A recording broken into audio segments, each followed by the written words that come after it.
Welcome to the Scenic Bookcast, where we take a deep dive into the stories, philosophies, and unexpected journeys found in your source material. And today, we are immersing ourselves in a book that's, well, it's more than a book. It's become a global phenomenon. We're talking about Paulo Coelho's monumental work, The Alchemist. It's a cultural touchstone. I mean, translated into over 80 languages, it's just resonated with so many people, from Madonna to Bill Clinton. Yeah. And our mission today is to go a little deeper than just the plot. We want to really unpack the philosophical nuggets that make this book, this sort of modern fairy tale, endure. Exactly. Why does it stick with people? So it all starts very simply. We meet our protagonist, Santiago. He's a shepherd boy in Andalusia. And he's content, he has a sheep, he travels, he reads his books, he's fine. But that contentment gets disturbed. Yeah. He has this powerful recurring dream. Right. And that dream is the real engine of the story. A child tells him there's a treasure waiting for him at the Egyptian pyramids. And this desire, this need to find out if it's real, that's what sets him on the path of his personal legend, which is really the spine of the whole book. It is. So let's get into how this journey begins, the initiation. Okay, so he sells his sheep, he commits, but before he even sets foot in Africa, he meets two really crucial figures. The first is a gypsy woman in Tarifa. She interprets the dream for him. And she confirms it's real, but here's the catch. She immediately asks for payment. 1/10 of the treasure. Which is fascinating, isn't it? It's like the book is saying right away that even your destiny has a price. It requires some kind of exchange. It's not a free ride. But the real philosophical bombshell comes when he meets Melchizedek, the king of Salem. This is where the core concept of the book is laid out. Absolutely.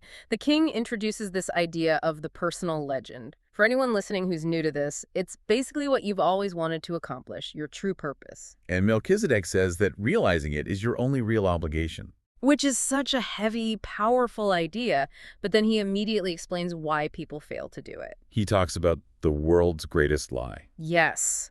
The lie that at a certain point we lose control of our lives and everything just becomes, fate. We give up our agency. We settle. And Santiago, he sort of rejects this at first, but it's the central obstacle for everyone. To help him, the king gives him two stones, Urim and Thummim. A little safety net. Black for yes, white for no, for when he can't read the omens. But he also gives him a key piece of advice, or maybe a warning, about the principle of favorability. Beginner's luck. Right. That initial push from the universe to get you started. It gives you a taste of success to whet your appetite. And then the book just pulls the rug out from under him. Oh, completely. He sells his flock, he sails to Tangier, and, almost immediately he's robbed of every single coin he has. It's such a brutal, shocking moment. The king promises the universe will conspire to help you, and the next thing you know, you're destitute in a foreign land. It really forces you to ask, was the king lying?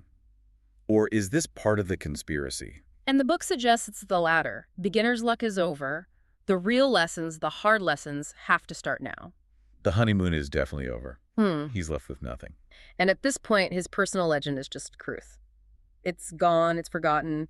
His goal is survival. He just wants to earn enough money to go back home, buy his sheep again, and return to that old, safe life. Which leads him to work for the crystal merchant. And this relationship becomes, I think, the most important contrast in the first half of the book. It really is. The merchant is this fascinating character because he represents everyone who's stopped pursuing their dream. He's a devout Muslim, and one of his core obligations is a pilgrimage to Mecca. He has the money, he has the time, but he admits he will never go. Because the idea of Mecca is what keeps him alive. Yeah. He's afraid that if he actually does it, he'll have no reason to go on living. It's an incredible fear, isn't it? The fear of what happens after you succeed, the fear of that empty space. He prefers the comfort of the dream to the terror of reality. And so many of us can relate to that. We hold on to the someday all because someday is safe. Exactly. But while the merchant is stagnant, Santiago is learning. He spends 11 months there, and he starts picking up on this language that doesn't depend on words. He used it with his sheep, and now he's using it with people.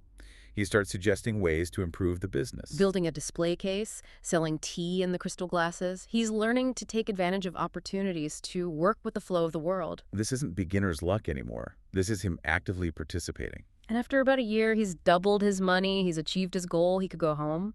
But he realizes that the old dream, his flock, is it's just becoming less important. He remembers the stones the king gave him, and he recommits.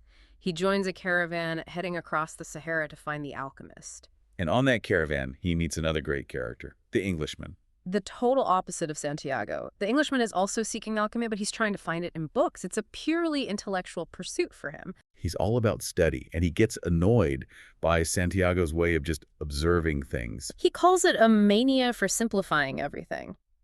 But Santiago is learning about the soul of the world. Right, this idea that everything is connected, everything has a soul, and that her deepest desires actually come from that universal soul. The universe is alive, and it speaks in omens. And then he gets to the oasis, Al-Fayoum, he sees Fatima at the well, and that entire abstract concept. It just clicks. It becomes love. Instantly, it's that aha moment. He looks at her and understands the pure language of the world. And she becomes this symbol of true support. She's a woman of the desert, and she tells him she'll wait. She doesn't hold him back. She tells him, Maktub. It is written. Which is so critical. True love, in the book's philosophy, doesn't prevent a personal legend. It's part of it. And then the man himself appears. The alchemist. On a white horse with a falcon. It's a very dramatic entrance. And he immediately challenges Santiago. He pushes him out of the comfort of the oasis, away from Fatima, and back onto his path. His central lesson, the one that really matters, is what? Listen to your heart. Simple as that. The heart is your connection to the soul of the world. It knows where you need to go. But the heart is also afraid. It fears suffering. We saw that with the Crystal Merchant. We did. And the alchemist has the perfect answer for that. He tells Santiago, tell your heart that the fear of suffering is worse than the suffering itself. And that no heart has ever suffered when it goes in search of its dreams. It's one of the most powerful quotes in the book.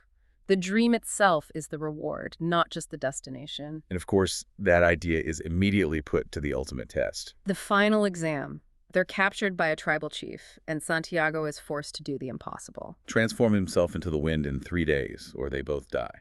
And to do it, he has to use everything he's learned. Not the stones, not the books, but that silent language. He has to speak to the desert, the wind, the sun. And ultimately, he reaches through to the soul of the world. He realizes the soul of God is his own soul. He becomes the alchemist. He performs the miracle. So after all that, after achieving this incredible spiritual mastery, he finally gets to the pyramids. He finds the spot where his heart tells him to dig. And just as he's about to find his treasure, the universe throws one last curveball. He gets attacked and robbed again. It's almost comical, if it weren't so profound. Why the second robbery? Well, it serves a dual purpose, right? Mm-hmm. First, it's a final test of his faith. Can he lose it all again and not break? And second, it delivers the final incredible twist. The leader of the thieves mocks him. He tells Santiago about his own recurring dream. A dream about a treasure buried in a ruined church in Spain, where a sycamore tree grows. And Santiago he knows. He realizes the treasure was back where he started the entire time. The journey wasn't about the physical location of the gold. It was about the transformation required to be worthy of it. The alchemist even hinted at this. He said the universe tests you on everything you've learned. Right. And later, Santiago hears a voice on the wind that says, if I had told you, you wouldn't have seen the pyramids. They're beautiful, aren't they? The journey itself was the real treasure. He goes back, he uncovers the chest of gold and jewels, and he prepares to return to Fatima. The physical wealth is just a footnote. So to bring this all back to you, the listener, what's the ultimate takeaway? It's not just follow your dream. No, it's that the universe demands you transform yourself along the way. You have to learn the language of omens, you have to listen to your heart, and you have to understand that when we try to be better than we are, everything around us becomes better too. Right. Your personal growth isn't just for you, it radiates outward. Which connects to another quick but powerful moment in the book. The alchemist tells the story of a Roman centurion. Yeah, his words were remembered for thousands of years, even though he was just a soldier. And it leads to this final thought we want to leave you with. The alchemist says, no matter what he does, every person on Earth plays a central role in the history of the world. And normally he doesn't know it. Think about that for a second. What small choice did you make this week? What piece of advice did you give? Or what little kindness did you show? You might have unknowingly played a central role in someone else's story, in their personal legend, without ever realizing it. It's a powerful thing to mull over. It really is. Keep searching for those drops of oil on the spoon. Thanks for joining us for this deep dive. We'll see you next time.